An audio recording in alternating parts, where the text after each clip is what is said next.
some lip gloss. Oh, sorry. This is my oldest Ari. I don't think that I've videoed you in any of my vlogs. I don't think you have either. 3-4 years I've been doing the YouTube. Probably because for the 3-4 years you've been doing YouTube, I've been here. Ari's lived in California. So this is Ari, and Ari just had top surgery. Yep. It's very exciting. Tits gone. Tits gone. So I've arranged some questions, including a lightning round at the end. Let's do this. Ari says nothing's off limits, but I don't think I asked too many, like, invasive questions to them. If you think of any off the fly, welcome back. You're happy to be a source of education. Right. That's why we're doing this, is to help whoever is watching this. And then, you know, and we'll gain more knowledge about humans like Ari in the world, because they're amazing. Amazing. And I'm non-binary. Non-binary, top surgery survivor, and eating bread pudding chicken noodle soup. Don't ask. It's really nasty. It's really nasty. All right, so top surgery questions. When did you know that you wanted to have top surgery? I didn't really have the vocabulary for it at the time, but I've wanted it at least since I was 12. I was about a D cup in middle school. I don't know where they got it from. And I remember hearing one day, because I knew you could put things into boobs, but I didn't know that you could take things out of boobs. And I remember hearing about reductions for the first time when I was 12 and being like, oh, I want that when I grow up. And then discovering later in life that I was non-binary, getting top surgery was just the next natural step. That's my next question, is when did you decide to go for it? That's kind of hard to say. Maybe in the last, because I'm thinking, I came out as non-binary about a year and a half ago, I think. So it would have been somewhere in that time frame. All right. Maybe sooner, but I think I made the decision within the last year and a half. Awesome. What would be your advice to anyone searching for a surgeon to do this gender-affirming procedure? Make sure they're in network. That was something that was really stressful for me. I'm used to very different insurance than what I have now. And so I have Kaiser currently, and one of the biggest benefits of Kaiser is that everyone is already in network. You don't really have to worry about, like, oh, well, maybe this hospital's not in network, or there's this surgeon, but they're only available once every 2 weeks, and if you sneeze, then they're out of network all of a sudden. Another thing that was a big issue for me was finding a surgeon who would take care of me with my body weight, because my BMI maybe in like the low 40s, 41, 42, 43, and a lot of surgeons have qualms performing top surgery on people whose BMI is above 30 or 35. I was fortunate enough to find one who has operated multiple times on people my size and showed great results. So I was very confident that he could give me the result I was looking for, which I've achieved. Like, I can tell you right now without having even taken the bandages off. I just wanted them flat. I didn't care about anything else. Who was your surgeon? I was with Dr. Cobrai in San Jose. Okay. He was pretty phenomenal. Good personality, good energy, good vibe. Seemed like a good staff too. They were in love with Ari, apparently, so who wouldn't be? Okay. Any pre-surgery advice for anybody who's thinking about it? What's one thing you've done that you're glad you did, and one thing that you wish you would have done pre-surgery, if you can think of those things? I'm glad that I got a lot of the preparation out of the way pre-op.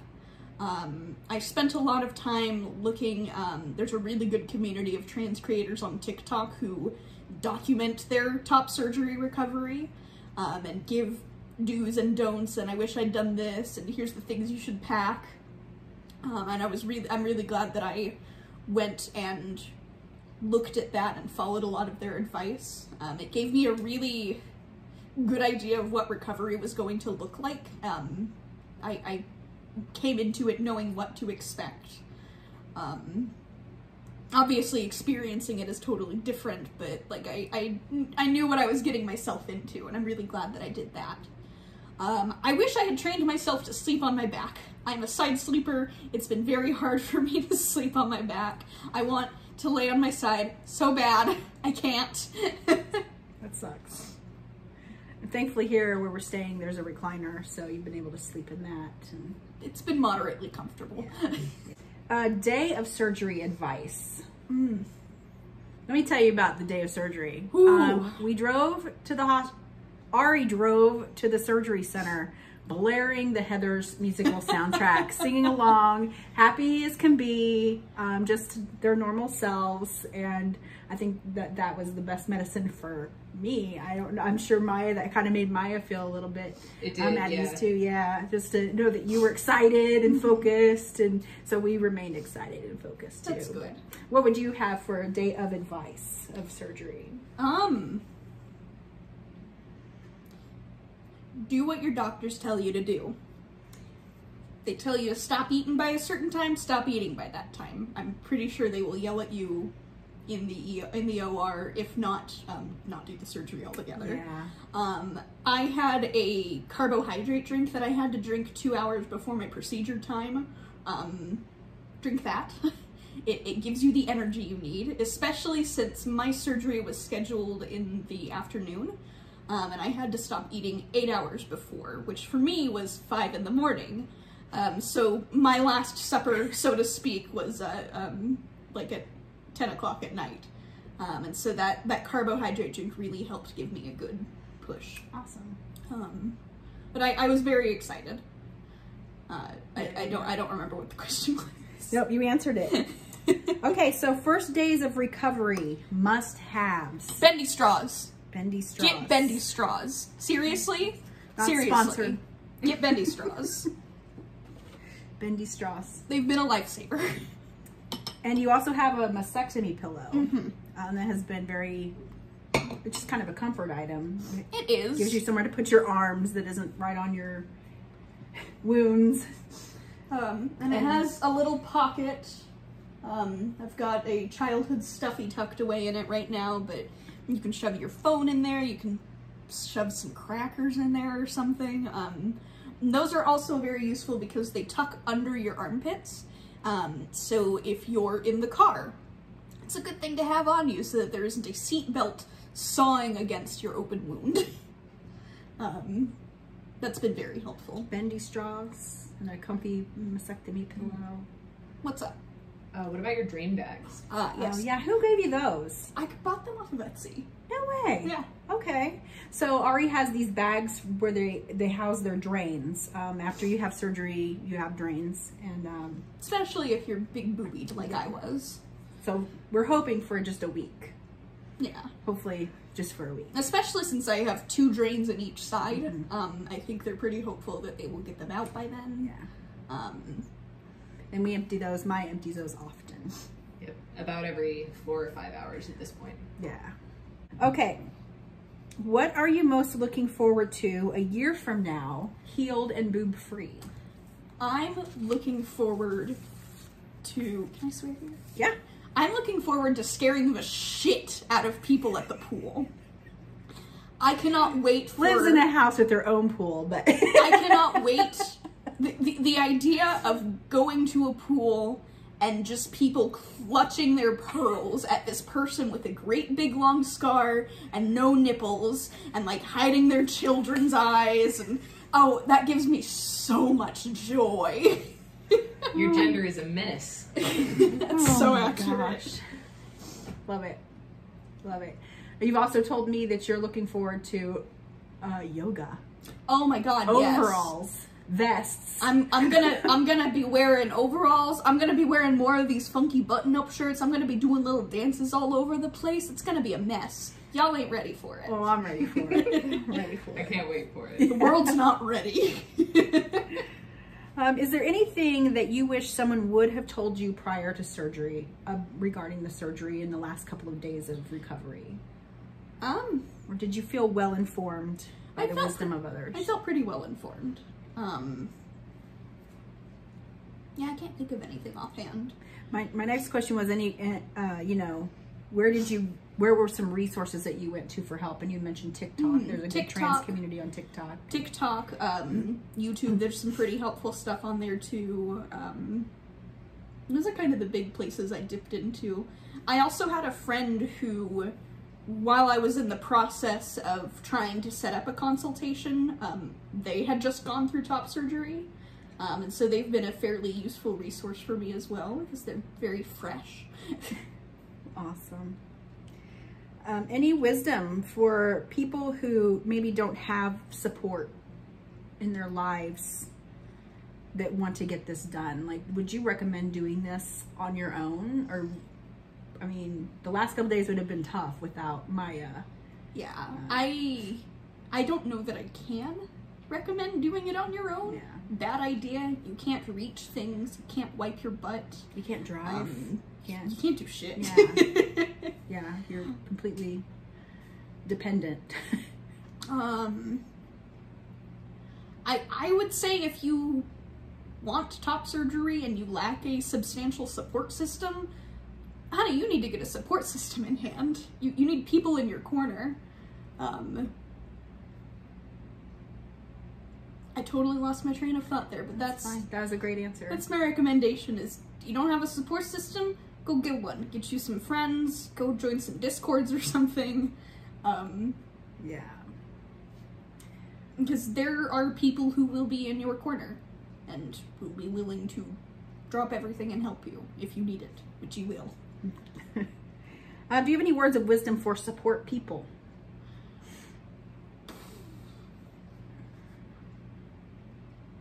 You have the best support person here. I've got some good support folks. Seriously, Ari's spouse, Maya, is incredible. We should have them in right here. Spouse. This is Maya. Maya has been incredible and wonderful. And these two have such an amazing little relationship. Like, they're still like in their honeymoon phase, and they've known each other for 100 years. Yeah, pretty much. They just have fun together, and they just complement each other perfectly, and they're both caring towards each other. And I think that part of Maya's personality has made it super easy for Ari to be taken care of by Maya. Yeah. Get you somebody who's a preschool teacher. For real. Because then you're used to everything that's going on. You're used to bodily fluids. You're used to wiping butts. Yeah, you're used to wiping butts. You're used to going and fetching things. Like, you're used to, I can't reach this, can you get it for me? Yeah. Let me help you put the shirt on. Let me help you change your pants. Yeah. Somebody who has either like had kids, has young children in their lives, like it's very similar actually to taking care of a young child. And I mean that in the least, like, I don't mean that in a patronizing way. Yeah, possible. I don't mean that in a patronizing way. And it helps that I'm a little more cooperative than your standard 4-year-old. Yeah, it does. Only by a little, but... Oh.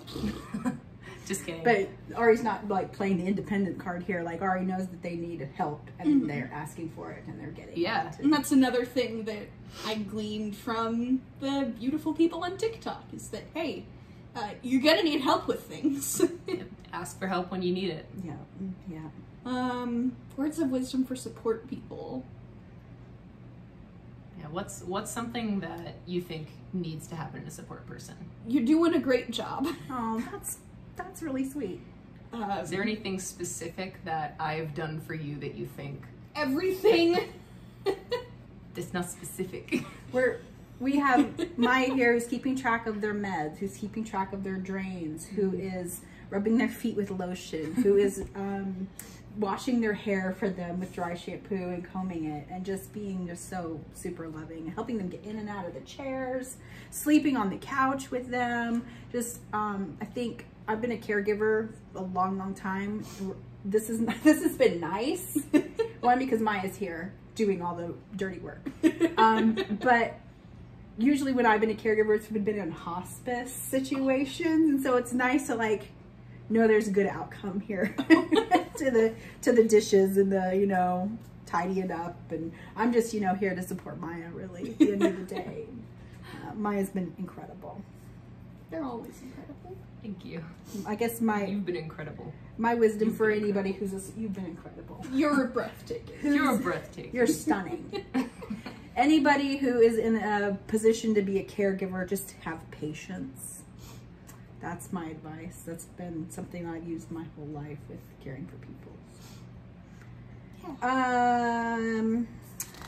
What has been the hardest part these first couple of days of recovery? Ari just had surgery Tuesday and today is Thursday. Honestly, for me, the worst part has been the gauze under my compression garment. It's got an adhesive on it, and it pulls on my skin a little bit. That's maybe the worst part. A lot of people say that the drains are the worst part. The drains really haven't been that bad for me. I'm sure I will be eating my words in a couple of days. They're supposed to get really itchy later.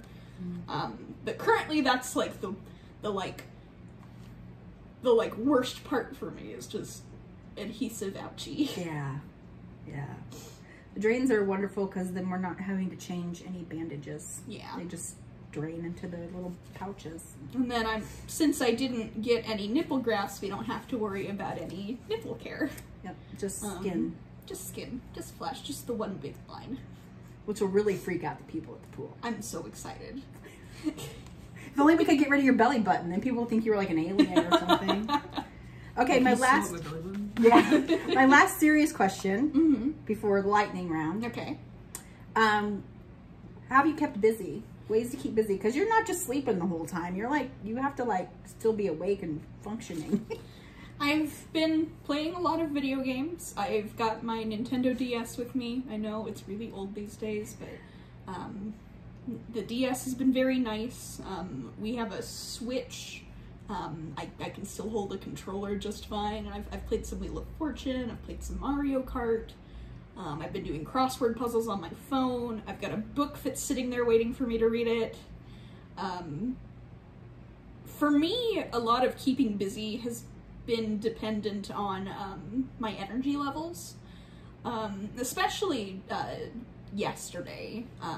I would get energy in little spurts and I would play video games for like 15 minutes and then I would need to not take a nap, but just rest.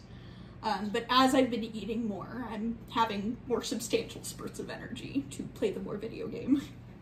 And indulge mommy while she does her vlog. Yeah. Okay, lightning round. These are just fun questions for the hell of it. Hit me. Favorite food? Mac and cheese. Favorite color? Green. Favorite band? Paramore. Mario or Luigi? Yes. Okay, dogs or cats? Dogs.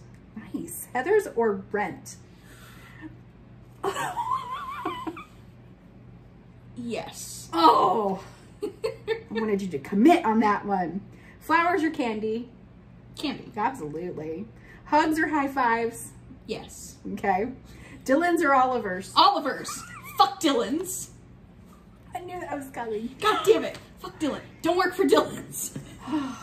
That's fun. Making my hernia burn. Oh, God. Kansas or California? I know. And who's your favorite Spice Girl? I'll tell you what I want, what I really, really want. Scary Spice, Sporty Spice, Baby Spice. I don't remember the others.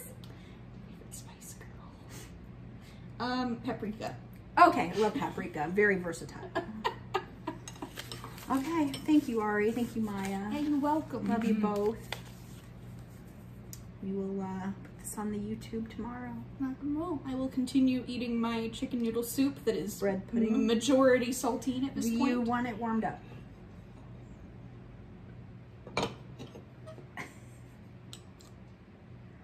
Maybe. I'm on it. Thank you, everybody, for watching. Bye. Bye.